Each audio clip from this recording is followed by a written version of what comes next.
With regards to the presymptomatic babies with SMA, so these are genetically confirmed, and they're treated, in this case, with Nusinersen in the NURTURE study. There was an update presented at the World Muscle Society meeting this year, which is really quite interesting. What it's showing is that early treatment of these babies presymptomatically, they respond much more quickly and have a much more robust response in their motor function as compared to the symptomatic babies who respond, but it's more of a slow, steady improvement. So very different trajectories and responses to treatment, just by a difference of a few weeks or months between the presymptomatic babies treated within the first 6 weeks of life in this protocol versus later. What was presented in particular that I found interesting is that there does seem to be some difference between the babies that have 2 copies of the backup SMN2 gene and those that have 3 copies. The babies with 3 copies invariably are not only gaining motor milestones, but they're doing it at a normal age.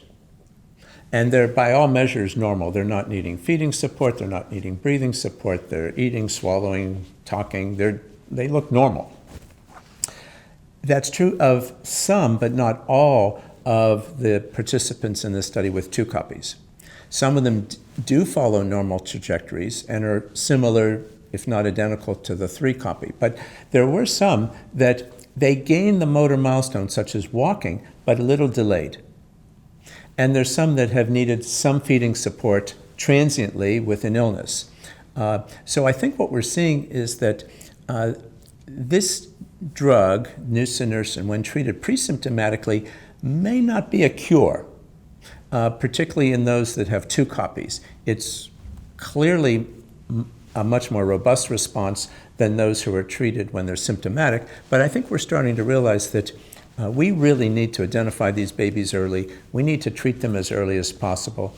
There's still a suggestion that treatment, even in the first 2 or 3 weeks, may make a difference as compared to waiting until they're, let's say, 4 to 6 weeks of age.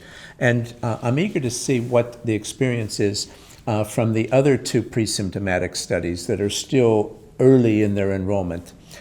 Like the Rainbow Fish study with the risdiplam, the oral splicing modifier. A year from now, hopefully, we'll have some comparable data to be able to share on that. And then similarly, the babies treated with the gene therapy, the Avexis 101, to see presymptomatically how they're doing. So I think we still have a lot to learn, but this year's information at WMS, I think, really reinforces that important point that earlier treatment makes a huge difference.